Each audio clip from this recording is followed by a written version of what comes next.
Subarnapur डुंगुरीपाली block चेरुपाली sarpanch Dilip Satpathy को गिरफ्त कर पदवी निलंबित करने दाबी में भीम आर्मी जय भीम संगठन पक्षर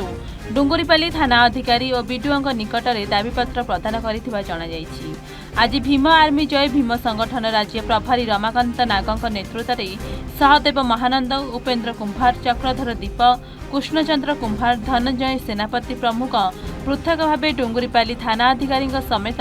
विडीओ डुंगुरीपाली को साक्षात कर यह दाबीपत्र देइथिबा सूचना मिली। गत 15 तारिख में चेरुपाली पंचायत दायित्व कनिष्ठ जन प्रियंबादा कुलदीप को चेरुपाली सरपंच दिलीप शतपथी जितायन आक्षेप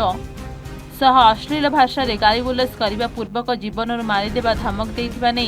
थाना एक मामला रुजु होइथिला एवं यार 14 दिन अतिक्रांत हेबा परे भी अभियुक्त सरपंच को गिरफ्त करा जाउ नथिबा मूलरे केउ रहस्य निहित बोली सेमाने प्रश्न करछन्ती। तेबे अभियुक्त सरपंच को तुरंत गिरफ्त कर कोर्ट चलन करानगले भीम आर्मी जय भीम संगठन राजरास्ता को ओह्लाई आंदोलनात्मक पंथा ग्रहण करेंगे बोली चेतावनी देइछन्ती।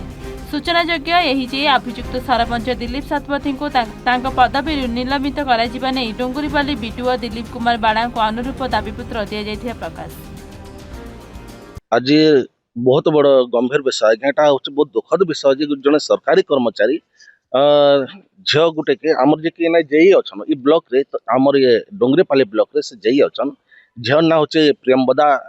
कुलदीप से झील के से गुटे साइड के काम करवा लगी जाइछन जेते के स्थानीय सरपंच जे अच्छन दिलीप शतपथी से तांको माने तोते ताके गुटे बलात्कार करबार उद्यम ताके गुटे एई प्रकार जन थ्रेट करिछन